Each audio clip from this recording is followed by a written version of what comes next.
Hai Bapak Ibu Saudara, kembali lagi di acara Selamat Pagi Roh Kudus. Dan kita bersama-sama mau memuji dan menyembah Tuhan. Kita mau nanti dikuatkan sama firman Tuhan.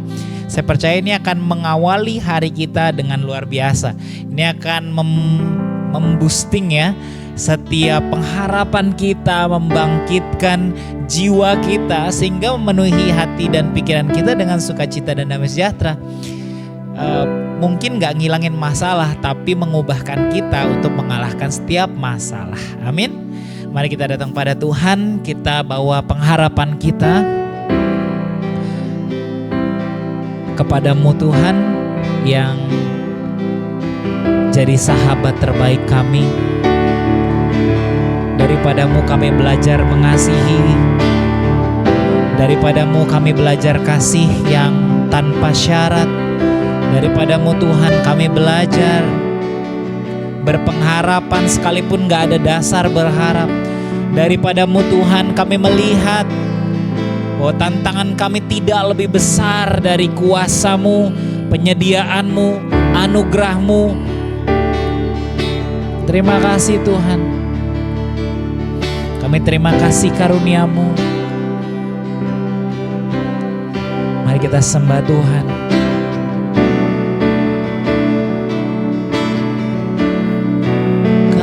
Kasih karunia-Mu Tuhan. Mari kita nyanyikan lagu ini bersama-sama.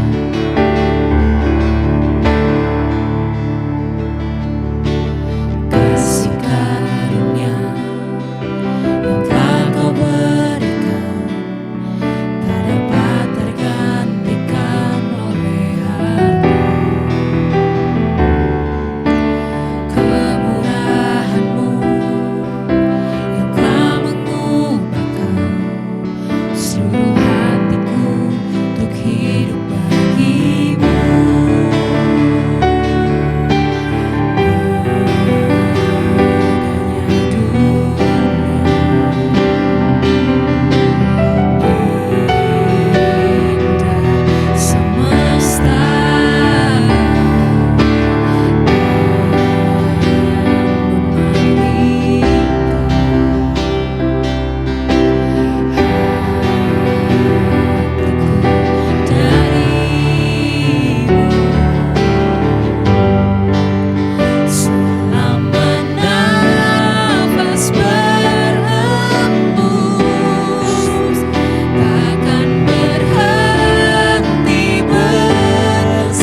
Semesta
berjanji dan sanggup menggenapi.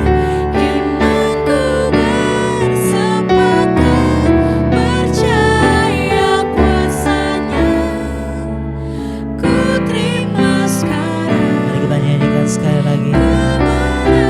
Aku punya Tuhan yang besar, yang telah selalu berjanji, dan kami pegang janji-Mu. Imanku bersepakat, percaya kuasanya, ku terima sekarang kemenangan dari-Mu. Amin, amin Tuhan. Kami percaya Kau yang pegang setiap hari-hari kami. Kau yang menetapkan langkah kami sebagai orang benar. Apabila kami jatuh gak akan sampai tergeletak, sebab Kau yang pegang tangan kami, dan Kau selalu sediakan jalan keluar. Kau selalu sediakan jalan hidup. Kau selalu sediakan masa depan untuk kami berharap. Itu sebabnya pengharapan kami di dalam Kristus menjadi suatu milik yang pasti. Terima kasih Bapa, Kau sangat baik, Kau sangat baik. Di dalam nama Yesus kami bersyukur dan siap mendengarkan firman-Mu. Amin. Bapak Ibu Saudara, hari ini kita mau belajar untuk menolak mementingkan diri sendiri. Nah, kita mau menolak sikap mementingkan diri sendiri. Kenapa kita belajar menolak mementingkan kepentingan diri sendiri? Karena akar dari pencobaan adalah keegoisan. Berpusat pada diri sendiri, Amsal 13 ayat 10, itu adalah sumber dari setiap pertengkaran, katanya gitu. Nah, jadi karena akar dari setiap pencobaan adalah keegoisan, kita belajar nih bahwa nafsu daging, keinginan mata, kangkuhan daging dan kangkuhan hidup itulah semua jenis pencobaan yang sumbernya berasal dari saya, dan saya, aku, dan aku. Nah, ketika kita menolak sikap mementingkan diri sendiri, kita akan mengetahui bahwa pencobaan itu sebenarnya bukan identitas kita, bukan sesuatu yang harus kita embrace, bukan sesuatu yang harus kita akui, bukan sesuatu yang harus kita pegang dan ingat, renungkan, bayangkan dan hidup di dalamnya. Melainkan ini yang kita pelajari, pencobaan itu bekerjanya dari dalam, bukan luar. Setiap orang itu dicobai oleh keinginannya sendiri, Yakobus 1 ayat 16. Jadi masalah utamanya sebenarnya bukan situasi di sekeliling kita, Bapak Ibu Saudara. Masalah itu bukan masalah sampai kita membuat respon yang salah. Nah, jadi jangan terjebak pada situasi kita, jangan terjebak pada masalah kita, jangan berfokus pada diri sendiri. Itu sebabnya akar dari masalah itu sebenarnya ketika kita merasa bahwa saya helpless, saya nggak punya siapa-siapa, saya tidak cukup untuk akhir bulan, sampai di akhir bulan uang saya nggak cukup. Itu sebabnya kegelisahan mulai timbul, kekhawatiran mulai timbul, mulai sensitif, ya kan? Ketika ada program memberi, mulai rajin ke toilet gitu ya, karena ya nggak mau denger aja. Nah, Bapak Ibu Saudara, hal-hal yang seperti ini adalah cara iblis atau senjata iblis untuk menipu setiap kita. Kenapa? Yohanes 8 ayat 44 berkata bahwa iblis adalah bapa dari segala pendusta. Jadi yang dia lakukan adalah dia menciptakan realitas yang palsu di sekitar kita. realitas hidup yang palsu yang kalau kita tidak renungkan firman Tuhan, maka kita akan menganggap itu benar. Maka kita akan memegang hal tersebut. Contoh, sekali lagi, kalau kita berbicara tentang keuangan, kalau setiap kesempatan itu rasanya buntu ya, setiap kali kita melihat rekening kok rasanya sedih gitu ya. Terus kita mulai berpikir kayaknya emang saya ditetapkan untuk hidup miskin. Padahal firman Tuhan berkata bahwa Dia yang kaya rela menjadi miskin supaya kita yang miskin menjadi kaya. Ulangan 8 ayat 18 bahkan berkata bahwa kita diberikan kekuatan untuk memperoleh kekayaan. Nah, jadi Bapak Ibu Saudara, inti dari tipuan adalah membuat kita anak-anak Tuhan itu ragu akan penyediaan Tuhan. Kita ragu bahwa Christ is enough. Kita ragu bahwa Yesus itu cukup loh buat hidup kita. Yesus itu cukup untuk menjawab setiap keraguan kita, menjawab setiap kebutuhan kita. Yesus itu cukup, sangat-sangat cukup. Itulah yang terjadi kepada Hawa. Hawa dibuat ragu oleh janji yang palsu. Hawa dibuat ragu tentang identitasnya di hadapan Tuhan. Padahal Tuhan berkata bahwa kamu sudah serupa dan segambar dengan aku. Namun iblis mencobai dan berkata bahwa kamu akan menjadi serupa dengan Allah. Nah, tipuan semacam ini, keraguan semacam ini yang menjadi pintu ya bagi pencobaan-pencobaan berikutnya itu datang gitu.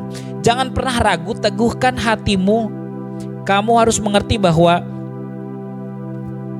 dirimu bukan kamu lagi. Galatia 2 ayat 20 berkata bahwa namun aku hidup, tapi bukan aku lagi sekarang yang hidup, melainkan Kristus yang hidup di dalam aku. Dan hidup yang kuhidupi sekarang di dalam daging adalah hidup oleh iman dalam Anak Allah yang telah mengasihi aku dan telah menyerahkan dirinya bagiku. Nah, kalau kita menyangkal diri kita demikian, kalau kita mengerti bahwa oh iya, saya sudah mati di dalam Kristus, sehingga yang hidup adalah Kristus. Berarti apa? Setiap keegoisan tidak akan menjadi pintu bagi iblis untuk memasukkan pencobaan-pencobaannya. Tidak akan jadi pintu bagi iblis untuk memasukkan kekhawatiran dan kegelisahannya. Tidak akan menjadi pintu bagi iblis untuk mencari-cari kepentingan diri sendiri dan membesarkan akunya ya, supaya kita rentan terhadap pencobaan. Lihat, imunitas rohani kita ketika kita merenungkan janji Tuhan ini akan semakin meningkat. Kita bisa merenungkan, misalnya kita balik lagi ya soal keuangan atau kebutuhan. Firman Tuhan berkata dengan jelas, Mazmur 23 ayat 1, ketika kita merasa kekurangan, firman Tuhan berkata, Tuhan adalah gembalaku, takkan kekurangan aku. Ia membaringkan aku di padang yang berumput hijau. Ia menyegarkan jiwaku.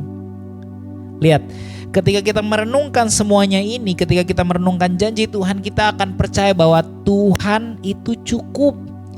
Kita akan percaya bahwa Christ is enough. We will believe for sure bahwa Tuhan Yesus itu cukup buat hidup saya. Sehingga kita mudah menyangkal diri. Kita mudah untuk belajar tidak mementingkan diri sendiri. Kita mulai mengasihi orang lain. Kita mulai mengulurkan tangan kita kepada orang lain untuk membantu. Kita mulai melakukan perbuatan baik supaya oleh perbuatan kita yang baik nama Tuhan dipermuliakan. Lihat, keegoisan justru membuat hidup kita mudah dimanipulasi. Tapi ketika kita belajar menyerahkan kepada Tuhan, belajar tidak mementingkan diri sendiri, belajar untuk selfless, belajar untuk namun aku hidup tapi bukan lagi aku sendiri yang hidup, melainkan Kristus, belajar untuk Christ esteem, belajar untuk fokus pada Kristus, maka pencobaan akan tumpul, pencobaan akan kehilangan kekuatannya dan kita akan mudah mengalahkan setiap pencobaan-pencobaan di dalam kehidupan kita, Bapak Ibu Saudara. Saya berharap firman ini menguatkan setiap kita. Saya berharap hari ini kita dihibur, dibangkitkan, dan dipenuhi dengan pengharapan. Mari kita datang pada Tuhan, kita bawa hati kita. Pencobaan-pencobaan yang kami alami adalah pencobaan-pencobaan yang biasa Tuhan, yang tidak pernah melebihi kekuatan kami. Dan kami percaya Tuhan Yesus, kami adalah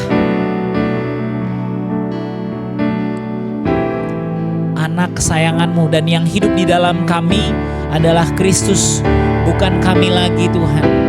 Kami tidak perlu merasa defensif, kami tidak perlu mementingkan diri kami sendiri, kami tidak perlu takut direndahkan Tuhan, karena kami tahu Kaulah yang terlebih dulu direndahkan supaya kami terhormat. Dan kehormatan kami bukan dari validasi sosial, bukan dari approval orang-orang, bukan dari yang luar, tapi dari Tuhan yang telah mengasihi kami dan menyerahkan nyawanya bagi kami. Terima kasih Bapa yang baik, Kaulah cukup bagi kami, Engkaulah yang memenuhi segala keperluan kami Tuhan. Kami bersyukur Tuhan buat kasih setia-Mu. Kau Tuhan yang besar, ajaib, Engkau Tuhan yang jadi segalanya bagi kami. Mari kita sembah Dia.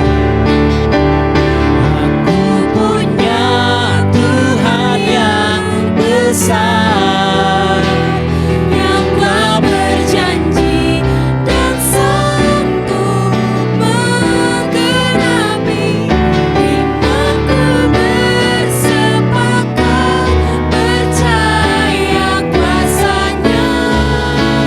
Ku terima sekarang kemenangan aku punya.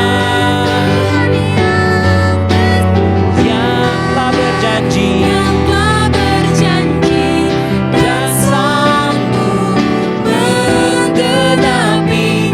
Imanku bersepakat percaya kuasa-Nya. Ku terima sekarang kemenangan dari-Mu. Hari ini Tuhan kami terima kemenangan yang daripada Tuhan. Kemenangan kami terletak pada Kristus yang tinggal dalam kami. Dan mata kami hanya tertuju fokus pada Kristus, bukan kami lagi Tuhan. Terima kasih, kami percaya rancangan damai sejahtera dan pemberian yang baik Kau sediakan hari ini. Kami terima kabar baik hari ini, kami siap menyambut kabar baik dengan sukacita. Dalam nama Tuhan Yesus kami bersyukur. Amin.